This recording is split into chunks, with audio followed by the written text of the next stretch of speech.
ഇവര് കൂട്ടമായി എവിടെ പോയി ചെന്നാലും ഇവരുടെ സ്വഭാവം കാണിക്കൂല. അത് BJP-യിൽ വന്നാലും ഏതിൽ പോയി കഴിഞ്ഞാലും ഇവർ ആ സ്വഭാവം കാണിക്കൂലേ. അപ്പൊ ഞാനൊരു ദിവസം ക്ലബ് ഹൗസിൽ വന്നപ്പോ അത് ഞാന് ആരിഫിനോട് തിരിച്ചു പറഞ്ഞു. അങ്ങനെ അപ്പൊ അത് നിങ്ങളെ ഉള്ളിലുള്ള വർഗീയത കൊണ്ടാണോ അത് നിങ്ങൾ അങ്ങനെ ചിന്തിക്കുന്നത് എന്ന്. ഞങ്ങളെ ഉള്ളിലുള്ള വർഗീയത കൊണ്ടാണോ അതോ കോയന്മാരുടെ കുഴപ്പം കൊണ്ടാണോ ഇത് വരുന്നത്? ആദ്യം നമുക്ക് ഒരുപാട് മുസ്ലിം ഫ്രണ്ട്സുകൾ ഉണ്ടായിരുന്നു. ഞാൻ കോഴിക്കോട് ആയതുകൊണ്ട് തന്നെ ഒരുപാട് ആളുകളായിട്ട് ഇടപഴകി ജീവിച്ചിട്ടുള്ള ഒരു വ്യക്തിയാണ്, കാര്യങ്ങളൊക്കെയാണ്. പക്ഷെ ഇവരുടെ ആശയം കാര്യങ്ങളൊക്കെ മനസ്സിലായി, ഇവരുടെ ഒരു സ്വഭാവത്തിനെ കുറിച്ചിട്ടുള്ള ഒരു കാര്യങ്ങളൊക്കെ നിരീക്ഷിച്ച സമയത്ത് ഇവരാരെയും പൂർണ്ണമായിട്ട് വിശ്വസിക്കാൻ പറ്റില്ല. ഇവരെപ്പോഴും ഇവരുടെ സ്വഭാവം മാറും. എപ്പോഴാണ് ഇവരുടെ ഉള്ളിലുള്ള ജിഹാദി പുറത്തിയാടുക എന്ന് നമുക്ക് പറയാൻ വേണ്ടി പറ്റൂലല്ലോ. അപ്പൊ അങ്ങനത്തെ ഒരു ഇതുണ്ട്. ചില ആളുകൾ പറയുന്നത് മുസ്ലിങ്ങൾ അപകടകാരികളല്ല, ഇസ്ലാമാണ് അപകടകാരി എന്ന് പറയുന്നത്. ചില ആളുകൾ ഇപ്പൊ ഈ ലിയാഖത്തൊക്കെ അതിന്റെ ആളാണ് ഇതില്. ചിലവര് പറയും എല്ലാവരും അപകടകാരികളാന്ന് പറയും. ചിലവര് പറയും ഇവര് അപകടകാരികളാണ് പക്ഷെ എല്ലാരും പോയി BJP ചേർന്നോളി എന്ന് പറയും. ഇങ്ങനെയൊക്കെയുള്ള വൈരുദ്ധ്യമായ രീതിയിലാണ് ഈ എക്സ് മുസ്ലിംസുകളായിട്ടുള്ള ആളുകൾ ഇത് പറയാറുള്ളത്. ഞാൻ മനസ്സിലാക്കിയിടത്തോളം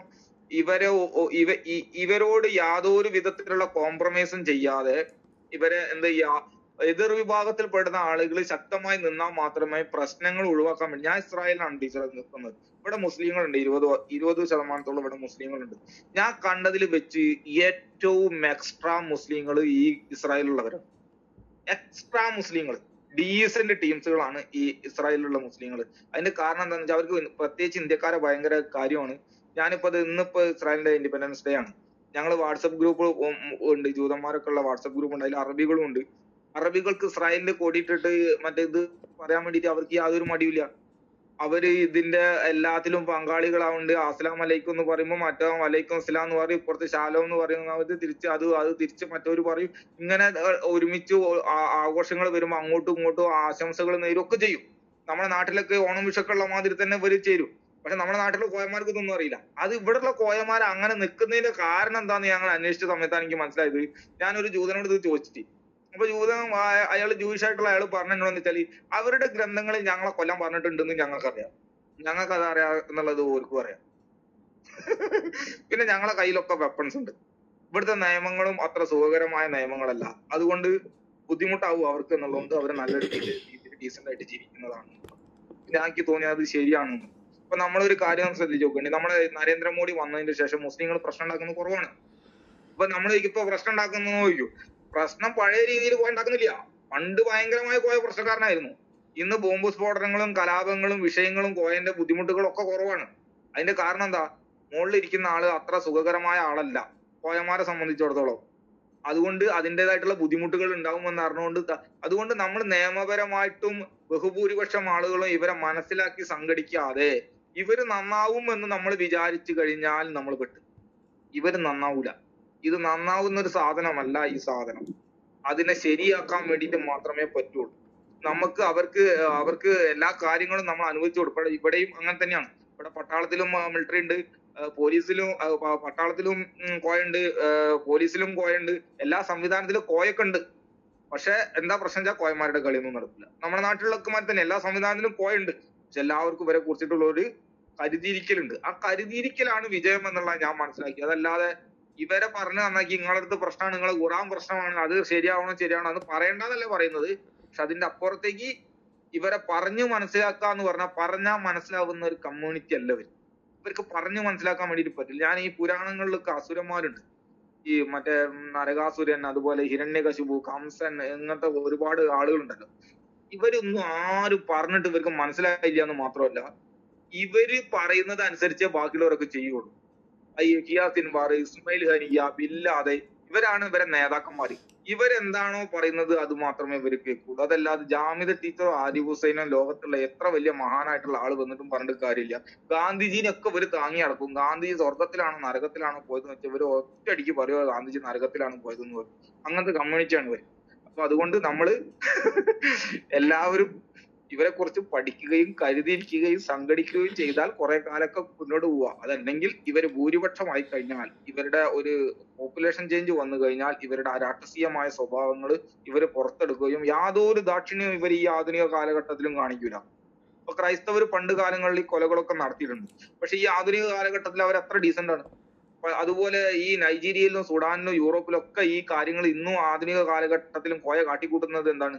കൊള്ളയും കൊലയും കൊള്ളിവെപ്പുകളും ബലാത്സംഗങ്ങളും തട്ടിക്കൊണ്ടുപോകലുകളും ഇതൊക്കെ ചെയ്യുന്നത് എന്തുകൊണ്ടാണ്? ആർക്കെങ്കിലും അവരെ പറഞ്ഞു മനസ്സിലാക്കാൻ കഴിയുമോ? ആരെങ്കിലും അവർ പറഞ്ഞ അവർ കേൾക്കുവോ? ഒന്നും കേൾക്കൂല. സംഘടിതരായ സ്ഥലങ്ങളിൽ അവർ നല്ല ഡീസന്റ് ആയി നിൽക്കുന്നത്, സംഘടിതരാവാത്ത സ്ഥലങ്ങളിൽ അവര് അപകടകാരികളും ആവുന്നത്. അതാണ് ഞാൻ എന്റെ നിരീക്ഷണത്തിനും ഗവേഷണത്തിനും ഒക്കെ പഠിച്ച കാര്യങ്ങള്. ചിലപ്പോ തെറ്റുണ്ടാവാം.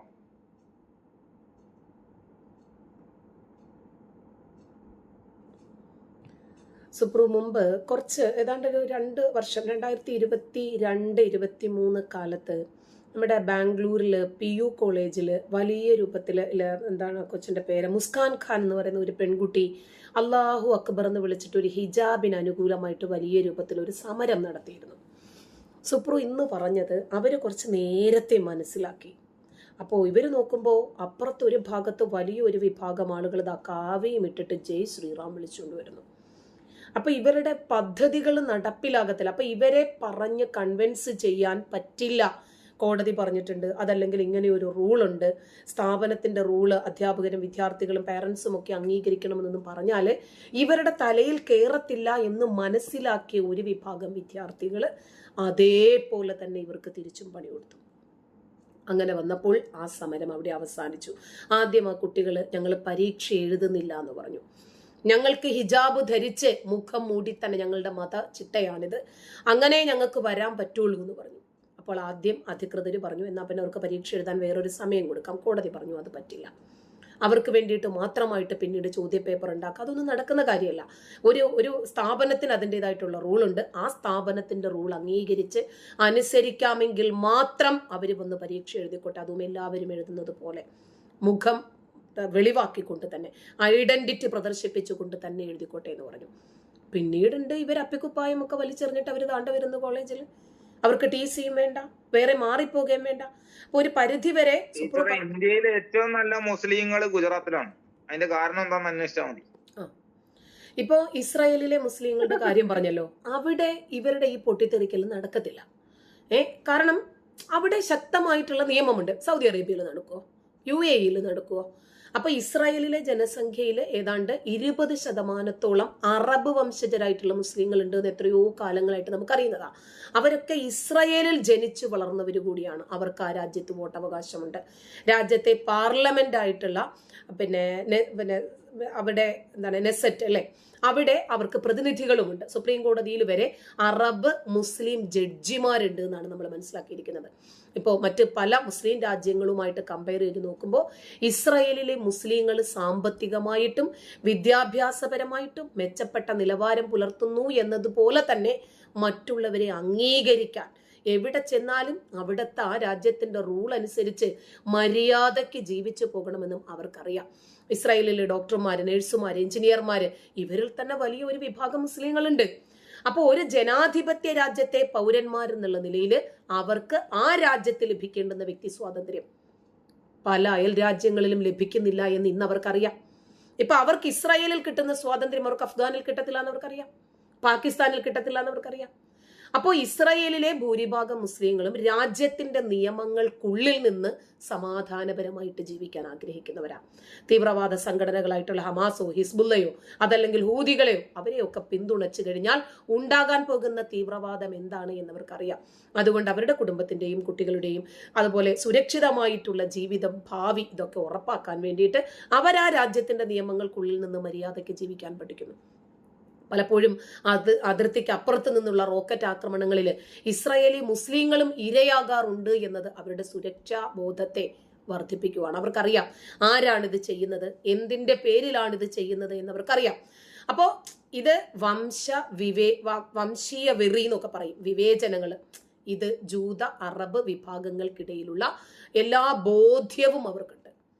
അപ്പോൾ ഇസ്രായേൽ എന്ന രാഷ്ട്രത്തിന്റെ ഭാഗമായിട്ട് നിന്നിട്ട് തന്നെ അവരുടെ സ്വത്വം നിലനിർത്താനും ഇസ്രായേലി എന്ന രാജ്യത്ത് ഒരു മുസ്ലിം എന്നതുകൊണ്ട് തന്നെ ഞാൻ എത്രയോ സുരക്ഷിതനാണ്, എൻ്റെ സാമ്പത്തിക ഭാവി ഭദ്രത ഇതൊക്കെ ഇവിടെ ഓക്കെ അല്ലേ? അതേപോലെ മുസ്ലിം രാഷ്ട്രങ്ങളിൽ എവിടെയാണ് സാമ്പത്തിക ഭദ്രതയുള്ളത്, എവിടെയാണ് വിദ്യാഭ്യാസ സ്വാതന്ത്ര്യമുള്ളത്, എവിടെയാണ് മനുഷ്യാവകാശങ്ങളുള്ളത്? ഇത് ചിന്തിക്കാൻ ഇവർക്ക് സാധിക്കുന്നുണ്ട്. തീവ്രവാദത്തിന്റെയും മതഭ്രാന്തിനെയും ഒക്കെ തള്ളിക്കളഞ്ഞിട്ട് ജനാധിപത്യ മൂല്യങ്ങൾ അംഗീകരിച്ച് ജീവിക്കുന്ന ഒരു മുസ്ലിം സമൂഹം ലോകത്ത് ഇസ്രായേലിൽ മാത്രമേ ഉള്ളൂ എന്ന് വലിയ ഒരു പാഠവും കൂടിയാണ് അവിടെയുള്ള മുസ്ലിങ്ങൾ നൽകുന്നത്. മറ്റുള്ളവരുമായിട്ടുള്ള സഹവർത്തിത്വം സാധ്യമാണ്. ജൂതന്മാരുമായി, ക്രിസ്ത്യാനികളുമായി, മുസ്ലിങ്ങളുമായി, ഹിന്ദുക്കളുമായിട്ടൊക്കെ ഇടപഴകി നമുക്ക് അനായാസം സുന്ദരമായിട്ട് സന്തോഷത്തോടു കൂടി ജീവിക്കാൻ സാധിക്കുമെന്ന് അവർ തെളിയിക്കുക. അപ്പൊ ഇസ്രായേലിലെ മുസ്ലിങ്ങളുടെ ഈ മാതൃക മറ്റ് രാജ്യങ്ങളിലെ തീവ്രവാദ ചിന്താഗതിയുള്ള ആളുകൾക്ക് മാറ്റത്തിന് കാരണമാകുമെന്ന് നമ്മൾ വിചാരിക്കുന്നില്ല, നമുക്കറിയാം. അതുപോലെ ഇവരെല്ലാം കൂടി BJP-യിലേക്ക് വരണമെന്ന് എന്തിന്? ഇവിടെ എന്തിനാണ് ഒരു രാഷ്ട്രീയവുമായിട്ട് ഇതിനെ കൂട്ടിയോജിപ്പിക്കുന്നത്? ഇപ്പം BJP അതല്ലെങ്കിൽ LDF, UDF, അത് ഓരോരുത്തരുടെയും വ്യക്തിപരമായിട്ടുള്ള സ്വാതന്ത്ര്യമാണ്. ഇപ്പൊ നമ്മുടെ വീട്ടിലേക്ക് ഒരു മുസ്ലിമിനെ കൊണ്ടുവന്നു കഴിഞ്ഞാൽ ക്രമേണ നമ്മൾ പുറത്താക്കുകയും അത് മൊത്തവും മുസ്ലിങ്ങൾ കൈയടക്കുകയും ചെയ്താണ് നമ്മൾ കണ്ടിട്ടുള്ളതല്ല. ഒരു ഹിന്ദുക്കള് റിജിഡായിട്ട് താമസിക്കുന്ന ഒരു ഏരിയയിൽ ഒരു മുസ്ലിം വരും ആദ്യം, പിന്നീട് അയാളുടെ ബന്ധുവിനെ കൊണ്ടുവരും, പിന്നീട് അയാളുടെ ബന്ധുവിനെ കൊണ്ടുവന്നത് അവരുടേതായിട്ട് മാത്രമായി മാറും. അതുകൊണ്ട് ആ അഭിപ്രായത്തോട് ഞാൻ യോജിക്കുന്നില്ല. പിന്നെ രണ്ടാമത് സുപ്രു പറഞ്ഞ പോയിന്റ്, നരേന്ദ്രമോദി സർക്കാർ അധികാരത്തിൽ വന്നതിന് ശേഷം ഇന്ത്യയിലെ ആഭ്യന്തര സുരക്ഷാ രംഗത്തുണ്ടായ മാറ്റങ്ങൾ, അതിന്റെ നിരീക്ഷണങ്ങൾ, ഇതൊക്കെ ഇന്ന് എല്ലാവർക്കും അറിയാം. കാരണം എല്ലാവരും സുരക്ഷാ വിദഗ്ധരാണ്, അവരൊക്കെ ഈ സോഷ്യൽ മീഡിയ ഉപയോഗിക്കുന്നവരാണ്.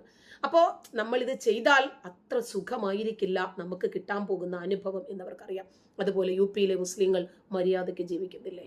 ഇന്നിപ്പോൾ 4 വയസ്സുള്ള ഒരു കൊച്ചിനെ പീഡിപ്പിച്ചവൻ രക്ഷപ്പെടാൻ ശ്രമിച്ചപ്പോഴേക്ക് വെടിവെച്ചു കൊന്നു. 2014 നരേന്ദ്രമോദി അധികാരത്തിൽ വരുന്നതിന് മുമ്പുള്ള കാലത്ത് മുംബൈ, ഡൽഹി, പൂനെ, വാരണാസി ഇവിടെയൊക്കെയുള്ള നഗരങ്ങളിൽ നടന്നിരുന്ന ഭീകരാക്രമണങ്ങൾ നമ്മൾക്ക് അറിയുന്നതല്ലേ? ബോംബ് സ്ഫോടനങ്ങൾ നമ്മുടെ അറിയുന്നതല്ലേ? അർബൻ നക്സലൈറ്റുകൾ ചെയ്തിരുന്നത് എന്തൊക്കെയാണെന്ന്. അതൊക്കെ ഇപ്പൊ എന്താ കേൾക്കാത്തത്? ഇതൊരു യാഥാർത്ഥ്യമാണ്. രാജ്യത്തിന്റെ ഉൾപ്രദേശങ്ങളിലെ സുരക്ഷാ സംവിധാനങ്ങൾ ശക്തമാക്കി, ഇന്റലിജൻസ് ഏകോപനം വർദ്ധിപ്പിച്ചു. അപ്പൊ ഇവർ ചോദിക്കും, പഹൽഗാം ഭീകരാക്രമണം നടന്നില്ലേ?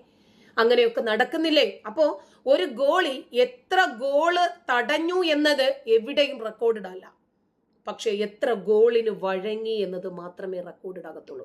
ഈ മേഖലയിൽ എത്രയോ രാജ്യ സുരക്ഷാ ജീവനക്കാർക്ക് ജീവൻ ബലിയർപ്പിക്കപ്പെടേണ്ടി വരുന്നുണ്ട്. എന്തിനാ? നമ്മുടെ സുരക്ഷിതത്വത്തിന് വേണ്ടി, നമ്മുടെ രാജ്യത്തിന് വേണ്ടി. ഭീകരരുമായിട്ടുള്ള ഏറ്റുമുട്ടലിൽ അവർക്ക് ജീവൻ നഷ്ടപ്പെടുന്നതാ. അവര് ജീവിതം ത്യജിച്ച് ജീവിതമൊന്നും വേണ്ടാന്നും പറഞ്ഞ് നിരാശരായി പോകുന്നതല്ല. ഈ രാജ്യത്തോടുള്ള കൂറും പ്രതിബദ്ധതയും കൊണ്ടാണ് അവർ ആ ജോലി തിരഞ്ഞെടുക്കുന്നത്. ഞാനൊരു ആർമിക്കാരന്റെ മകളായതുകൊണ്ട് എനിക്കറിയാം. ഇപ്പൊ ജമ്മു കാശ്മീരിലെ ഭീകരാക്രമണത്തിൽ വലിയ രൂപത്തിൽ മാറ്റം വന്നതായിട്ട് നമുക്കറിയില്ലേ? സർജിക്കൽ സ്ട്രൈക്കും ബാലാകോട്ട് ആക്രമണവും ഒക്കെ ഒന്ന് എടുത്തു നോക്കട്ടെ. ഭീകരവാദത്തോടുള്ള ഇന്ത്യയുടെ സമീപനം കൂടുതൽ ആക്രമണാത്മകമായിട്ടു മാറി. അതിർത്തി കടന്നിട്ടുള്ള തിരിച്ചടികൾ ഭീകരർക്ക് ശക്തമായിട്ടുള്ള മുന്നറിയിപ്പായി മാറി. കാരണം ഇങ്ങോട്ട് വന്നാൽ അങ്ങോട്ട് പോകത്തില്ല എന്ന് ഉറപ്പായി. ഇപ്പൊ ആർട്ടിക്കിൾ 370 കാശ്മീരിൽ റദ്ദാക്കി. അത് കഴിഞ്ഞപ്പോൾ കല്ലേറുകളില്ല, സംഘടിതമായിട്ടുള്ള കലാപങ്ങൾ കുറയുന്നു. കണക്കുകളാണ് സൂചിപ്പിക്കുന്നത് ഇതൊക്കെ. അപ്പോൾ അതുപോലെ ടാർഗറ്റഡ് കില്ലിംഗ് പോലെയുള്ള പുതിയ വെല്ലുവിളികൾ അവിടെ ഇന്നും നിലനിൽക്കുന്നുണ്ട്. പക്ഷെ അതിനെ പ്രതിരോധിക്കാൻ ശക്തമായിട്ടുള്ള സംവിധാനവുമുണ്ട്. ഇന്ത്യയില് ഇടതുകോട്ട എന്നറിയപ്പെടുന്ന ഒരു വിഭാഗം നക്സൽ തീവ്രവാദികളായിട്ടുള്ള ആളുകൾ, അവരെയൊക്കെ നേരിടുന്ന കാര്യത്തിലും ഈ രാജ്യത്തിന് വലിയ രൂപത്തിൽ പുരോഗതി ഉണ്ടായിട്ടുണ്ട്. നക്സൽ ബാധിത ജില്ലകളുടെ എണ്ണം ഗണ്യമായി കുറഞ്ഞു. പല മുതിർന്ന നേതാക്കളും കീഴടങ്ങി, അതല്ലെങ്കിൽ അവർ കൊല്ലപ്പെട്ടു. വികസന പ്രവർത്തനങ്ങൾ ഈ മേഖലകളിലെ എത്തിച്ചതായിട്ടാണ് ഇതിന് കാരണമായിട്ട് സർക്കാർ അവകാശപ്പെടുന്നത്. അതുപോലെ സീറോ ടോളറൻസ് പോളിസി, ഭീകരവാദത്തോട് ഒരു രൂപത്തിലും വിട്ടുവീഴ്ചയില്ലാത്ത നിലപാട് സ്വീകരിക്കാൻ നരേന്ദ്രമോദി സർക്കാരിന് സാധിച്ചിട്ടുണ്ട്. NIA പോലെയുള്ള അന്വേഷണ ഏജൻസികളെ ശക്തിപ്പെടുത്തി അവർക്ക് അധികാരങ്ങൾ നൽകി, അവർക്ക് സ്വതന്ത്രമായി തീരുമാനമെടുക്കാനുള്ള സ്വാതന്ത്ര്യം നൽകി. അങ്ങനെ ഭീകര പ്രവർത്തനങ്ങൾക്കുള്ള സാമ്പത്തിക സ്രോതസ്സുകൾ തടയാൻ സാധിച്ചത് ഒരു വലിയ വിജയമായി. അതിന്റെ ഭാഗമായിട്ടാണ് പോപ്പുലർ ഫ്രണ്ടും ഒക്കെ അവരുടെ സാമ്പത്തിക സോഴ്സുകളൊക്കെ മരവിപ്പിക്കാനും ആ സംഘടനയെ ക്യാൻസൽ ചെയ്യാനൊക്കെ സാധിച്ചില്ലേ? ഇപ്പൊ പത്താൻകോട്ട്, പുൽവാമ ഈ ആക്രമണങ്ങളിലൊക്കെ വലിയ രൂപത്തില് കുറവ് വന്നില്ലേ? ഇപ്പോ അതൊക്കെ എന്താ പിന്നീട് ആവർത്തിക്കാത്തത്? എന്താ? ഇതൊന്നും നമുക്ക് വിസ്മരിക്കാൻ പറ്റില്ല. പഹൽഗാം ഭീകരാക്രമണം നടന്നു, ഉടനെ തിരിച്ചടി കൊടുക്കുവാണ് 3-4 ആക്രമണങ്ങളായിട്ട്. Operation Sindoor 1, 2, operation Mahadev 1. അപ്പോ മൊത്തത്തിലുള്ള സുരക്ഷാ സാഹചര്യത്തില്, അതുപോലെ പ്രതികരണത്തില്, പ്രതിക്രിയയില് വലിയ രൂപത്തിൽ മാറ്റം വന്നിട്ടുണ്ട്. ഇപ്പൊ ഒരാൾ നമ്മളെ അടിക്കുന്നു, നമ്മൾ കൊണ്ട് മിണ്ടാതെ നിന്ന് നോക്കിക്കുക, അടുത്ത അടി വരും. അതേപോലെ ഒരടി അടിച്ചിട്ട് അടുത്ത അടി അവന്റെ നട്ടലിന് ചവിട്ടി നമ്മളൊന്ന് തള്ളിയിട്ട് നോക്കിക്കുക, ഇനി ഒരു കൈ നമ്മുടെ നേരെ അവർ ഉയരത്തില്ല. അപ്പൊ ഭീകരവാദം ഇതുകൊണ്ട് പൂർണ്ണമായിട്ടും ഇല്ലാതായി എന്നൊന്നും അല്ല പറഞ്ഞു വരുന്നത്. നേരിടുന്നതിൽ ഇന്ത്യ കൂടുതൽ കരുത്താർജിച്ചു എന്നത് നമുക്ക് ആർക്കും തള്ളിക്കളയാൻ സാധിക്കാത്ത ഒരു സത്യമാണ്. ഇത് ഇന്ത്യയുടെ സുരക്ഷാ മാറ്റം, അതുകൊണ്ട് തന്നെ ഇന്ത്യയുടെ സാമ്പത്തിക വളർച്ച, വിദേശ നിക്ഷേപം, ഇതിനൊക്കെ വലിയ രൂപത്തിൽ സഹായകരമായിട്ടുണ്ട്. ഓക്കെ.